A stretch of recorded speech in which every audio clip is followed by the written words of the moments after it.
या सिर्फ एक कहानी। इस साल आर्कियोलॉजिकल सर्वे ऑफ इंडिया ने एक नया साइंटिफिक प्रोजेक्ट शुरू किया। इससे राम सेतु मैनमेड है या नेचुरल है और कितने साल पहले बना है ये पता करने में हेल्प होगी। तमिलनाडु में रामेश्वरम आइलैंड्स पर हमें एक काफी स्ट्रेंज फिनोमेना देखने मिलता है। वहाँ के पत्थर ऐसे पानी में फ्लोट करते हैं। कहते हैं इन पत्थरों पर श्री राम लिखा गया था, इसलिए ये पत्थर डूबते नहीं। रामायण हमारी हिस्ट्री है या माइथोलॉजी? इस सवाल पर कई इंटेलेक्चुअल्स ने अपने अपने ओपिनियंस दिए। कुछ एक्सपर्ट्स ने भगवान राम को न जाने क्या क्या नाम दे रखे। In the next few minutes हम ये देखेंगे कि क्या रामायण की हमारी आज की लाइफ में कोई वैल्यू है। पॉइंट ये है, अगर रिलीजियस एस्पेक्ट को रामायण से दूर किया जाए तो क्या रामायण में ऐसा कुछ है जिससे हमें आज फर्क पड़ता है? ऑफ कोर्स ये पूरा वीडियो हमारा इंटरप्रिटेशन है, आपका इंटरप्रिटेशन हमसे अलग हो सकता है और यही तो रामायण की ब्यूटी है। अगर आपको हमारी बातों में सेंस लगता है तो इसे अपने दोस्तों के साथ शेयर कीजिए, एक कॉन्वर्सेशन स्टार्ट कीजिए। तो रामायण से हम क्या सीखते हैं जो आज भी रेलेवेंट है? Number 1, humility. आपने शिव धनुष की कहानी तो सुनी होगी। सीता स्वयंवर के दौरान कई काबिल प्रिंस शिव धनुष उठाने की कोशिश करते हैं लेकिन सब फेल हो जाते हैं। रावण जो कैलाश पर्वत को भी उठा सकते थे, उन्होंने भी तो कोशिश की लेकिन फेल हो गए। सिर्फ श्री राम ही शिव धनुष उठा पाते हैं क्योंकि वो धनुष उठाने से पहले हाथ जोड़कर प्रार्थना करते हैं। शक्ति के साथ साथ अपने ईगो को मात देने की ताकत जिसमें है वही असल में काबिल। और शायद ये लेसन आज सबसे ज्यादा रेलेवेंट है। सोशल मीडिया की वजह से अपनी खुद की अचीवमेंट्स लोगों के साथ शेयर करना, उसके लिए तारीफ पाना काफी आसान हो गया है। लेकिन उसी के साथ साथ अपनी पिछली अचीवमेंट्स के बोझ के तले दब जाना भी आसान हो गया। और बार बार लगातार रामायण अपने कैरेक्टर्स के जरिए हमें ह्यूमिलिटी सिखाता है। Hanuman, who is not even afraid of death, doesn't consider himself above all. He considers himself a devotee. उनकी ह्यूमिलिटी उनकी वीकनेस नहीं, उनकी शक्ति। और ये सिंपल सा मैसेज हमें आज भी सीखने की जरूरत है। नंबर 2, हमारा समाज। शबरी भगवान राम की भक्त थी और वो हर रोज जंगल से बेर कलेक्ट करती थी और उन्हें चखती थी ताकि भगवान राम को सिर्फ मीठे बेर मिले। Shabari was a tribal woman, तो उनके झूठे बेर भगवान राम कैसे खा सकते हैं? That's what people thought. लेकिन उन्होंने वो बेर खाए भी और कहा भी कि आज मुझे मेरी माँ कौशल्या की याद आ गई। किसी भी एक्शन का कॉन्टेक्स्ट समझना इंपॉर्टेंट होता है। शबरी का इंटेंशन बेर को झूठा करना नहीं था, उनका इंटेंशन श्री राम को बेस्ट ऑफ द बेस्ट फल देना था।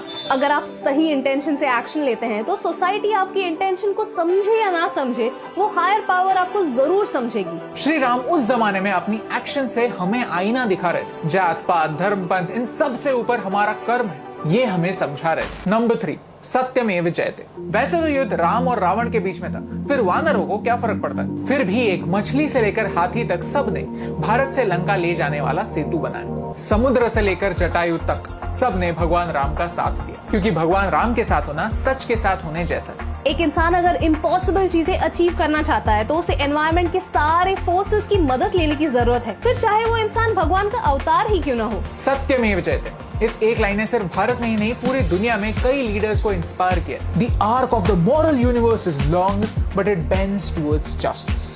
लेकिन फिर भी कुछ लोग पूछते हैं कि क्या ये रामायण सच है? आई थिंक इस बात का जवाब हमें पहले ही मिल चुका है। मौर्य और गुप्त साम्राज्य ने रामायण और महाभारत के ही लेसन्स अपने लीडरशिप में अप्लाई किए। The Chola kings took Ramayana to places outside India.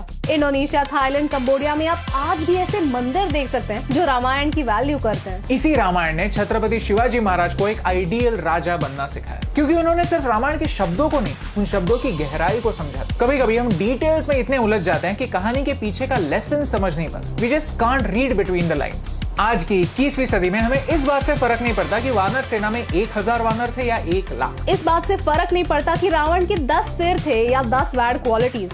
इस बात से फर्क नहीं पड़ता कि राम एक एक्स्ट्रॉर्डिनरी राजा थे या भगवान के अवतार। लेकिन इससे फर्क जरूर पड़ता है कि हमने रामायण से क्या सीखा। वॉल्टेयर कहता है कि हम हमारे इतिहास से कुछ नहीं सीखेंगे तो आगे कैसे बढ़ेंगे? आप भी खुद को सवाल पूछिए कि क्या रामायण की किसी कहानी ने आपकी लाइफ में कोई रियल प्रॉब्लम सॉल्व करने में हेल्प की है? फिर वो एक छोटा सा लगने वाला प्रॉब्लम ही क्यों ना हो, जैसे 2 भाइयों ने एक दूसरे के साथ क्यों रहना चाहिए, एक प्रॉमिस की क्या वैल्यू होती है और बुरी संगत का नतीजा क्या होता है। अगर आपका जवाब हाँ है तो एटलीस्ट आपके पॉइंट ऑफ व्यू से रामायण सच है। अगर आप हमारी बातों से सहमत है तो इस वीडियो को शेयर कीजिए और हमें कमेंट्स में बताइए कि रामायण में आपका फेवरेट कैरेक्टर कौन है। क्योंकि हमें हमारे पुराने नॉलेज और नए जनरेशन के बीच में एक ब्रिज बनाने की जरूरत जो लोगों की श्रद्धा की मदद से उन्हें एक अच्छा इंसान बनना सिखा पाए, सोशल इविल से लड़ने में मदद करे और जिन श्री राम की हम पूजा करते हैं उनके कुछ गुण भी हमारे खुद के लाइफ में लाए। बात सिंपल है, अगर रामायण में सिखाई हुई वैल्यू से आपकी लाइफ में कुछ वैल्यू ऐड होती है तो आपके लिए रामायण एक कहानी से बढ़कर है और यही सिंपल सी बात आप तक पहुंचाने से मुझे फर्क पड़ता है।